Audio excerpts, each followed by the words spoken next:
Also, the terminal value of the firm follows a log normal distribution. Note that the cost of issuing is given by the Black-Scholes value of the option.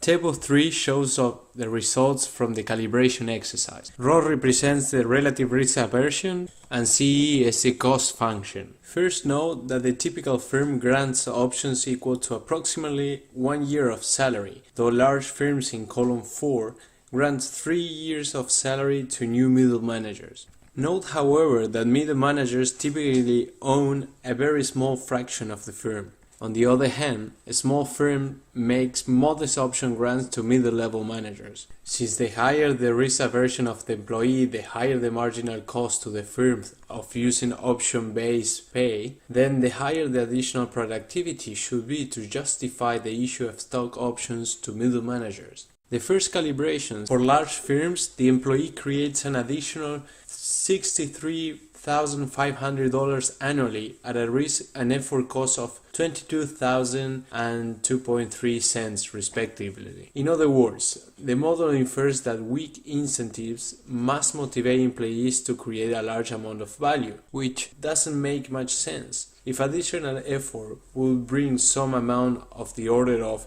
$63,000 into the firm at a cost of few cents, there must be a better way to reach an agreement employer-employee without the employee having to bear so much risk. So now let's analyze hypothesis number 2, inducing employees to sort. This is based on the idea that employees have different beliefs regarding the firm's future performance. As we said before, the firm can benefit by using stock options to attract the optimistic employees.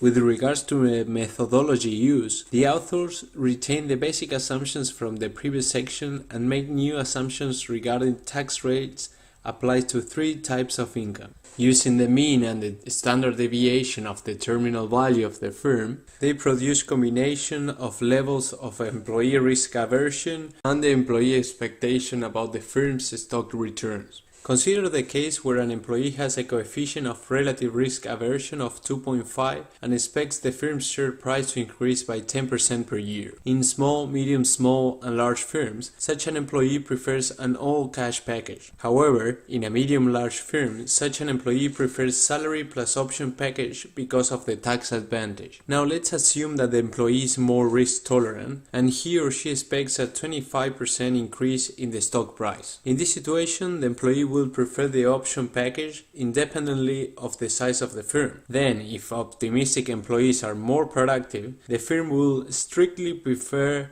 the option package if granting it also attracts more productive employees. So based on the results on table 3 that we shared in previous slides, the authors find that the sorting model could be a contributing factor in explaining why some firms offer stock options to lower level employees. Now let's analyze the third hypothesis that says that firms issue stock options to retain employees. The intuition is the following: if options are intended to help firms index wages to market conditions, then short-run variation in the value of the option packages must be the same magnitude as short-run variation in spot wages. Now, with regards to the methodology to test this hypothesis, let's assume the following. One period is represented by 1 calendar year rather than 4 years as in the previous cases. The firm operates till year 4 and then the model ends. There are 3 states of the war and the future value of the firm depends on them. If industry conditions are good, the employee could obtain a job offer in the next period from another employer that pays a wage of SG. If conditions are bad, the best the employee can get is SU or